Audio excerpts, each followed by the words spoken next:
Дайыны жок да, ошо таштап салдым, мен көлдөн келдим да. Азыр бул кимдин үйү? Булардын үстүндө пока бабам жашайт. Просто балдар менен улуу кызым да ооруйт да. Эпилепсия менен ооруйт да. Тырышып тили башына чейин жаран салат да, аңтарып. Жылгандан кийин коймо жатып калат да, ошо огонбойт. Кызым дарысы 1 айга жетпейт десе, анын дарысы аябай кымбат да. 2 малдан нече даанысын бербесе деген тырышып кулап ошондотканда да карабай кетип калды тийгенчи. Ассаламу алейкум, урматтуу мусулман бир туугандар. Бөлүшөлү аттуу кайрымдуулук долбоордун негизинде кече бизге бир номур кайрылды. Бул эжебиз Ысык көл жергесинен болот. 6 баланын энеси, кароосуз калган. Жалгыз калганын угуп алган иниси Бишкек шаарына чакыртат. Инисинин 2 бөлмөлүү батири бар. 2 бөлмөлүү батирде ата-энеси өзүнүн аялы, балдары менен, кийин эжеси 6 баласы менен келип, ошол 2 бөлмөлүү батирде жашап отуруптур.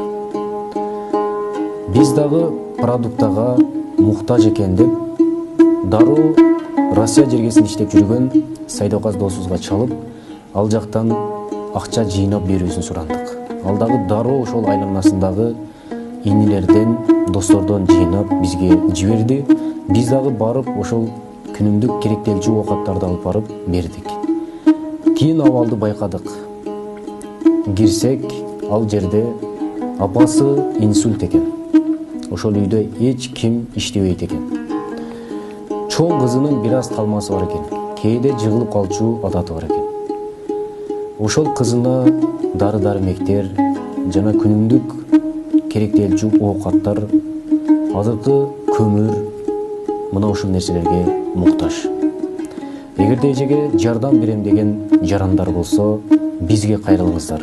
Биз ал эже менен байланыштырабыз. Же болбосо сиз жиберген аманатты алып барып бергенге даярбыз. Анда эмесе отчет иретинде ушул видеону тарттык. Көп кечиктирбей сиздерге сунуштайбыз.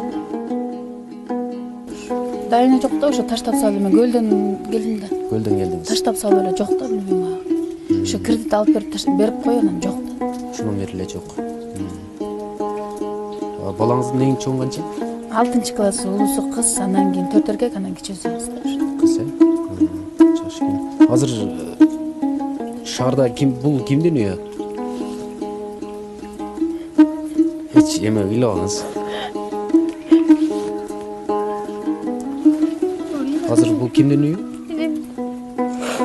Булардын үстүндө пока бабам жашайт. Кийин көлгө кетесизби? Жок, кетпейм, аялда уже таштап салды да.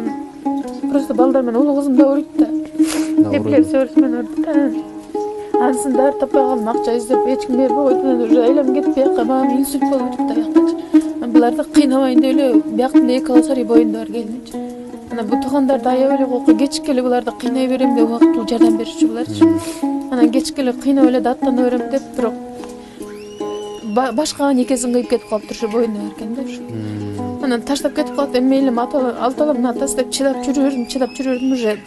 Анда таштап салды, анан кыйналып кеттим уже. Айтканга туура келди, анан бияка келдим да ошо. Кызым дарысы 1 айга жетпейт десе, анын дарысы аябай эле кымбат да, анын дарысы. Канча кетет 1 айына? 1 айында 30 таблетка алам, 1100. Бирок ал 30 таблетка жетпейт да, кайра да алышым керек болуп калат. 2 малдан нече даанысын бербесе деген тырышып кулап ошондотканда да карабай кетип калды тийгенчи. Уже аяк күндөр шилекке алып кырылдап уже кулап жатып калчу да ошочу. Ушундай болуп калды да, анан бирок тиги аялда чалып ыйлап, мен аборт кылдырышым керек, 2,5 айлык коюмдар тигүү десе, аны да алдыр деп айта алган жокмун. Алдырбай эле кой, мейли жашагыла, бактылуу болгула дедим. Башка эч эмне деп айтмаган. Просто ушунча жыл, 14 жыл жашап анан алып туруп кетип калды, ошонусуна аябай ушунчалык.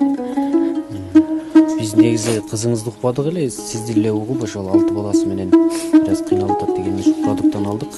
Анан ооба, бияка дагы просто 6 бала менен эме да эми төрөшөсү просто если өзүм бир кичине бир аз үй болсо деле балдарын коюп коюп иштеп кичинекей жумуш таба алсам да жакшы болмокто.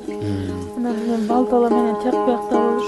Анда кызыңызды жүзүн көрсөтпөй тартсак болобу? Ооба. Бирок муну калтырбагыла деген 3-4 жылга чейин муну беришибиз керек деди да. Бирок эми ошондон жакшы болуп кетсе экен. Любой вакытта кыла берчи да. Жа жөнүнө кылып коебу. Тырышып тили башына чейин жана салат да, аңтарып. Жылгандан кийин коме жатып калат да, башка ойгонбойт. Эртең менен болот да. Дене ашы ооруп, анан тамак ичпей, ушу бөккө чейин кайнатып, анан ичип баштайт. Анткени тилин чайнабасы деген желби калат экен депчи. Бирок өзү билет экен, бул кылып атканчы. 6-класс, бул 4-класс, 1-класс, 0 класс. Тиги балам 3 жаштагысы бияктагысы, тиги келин баласы. А тиги кроватада кичинекей кызым жатат.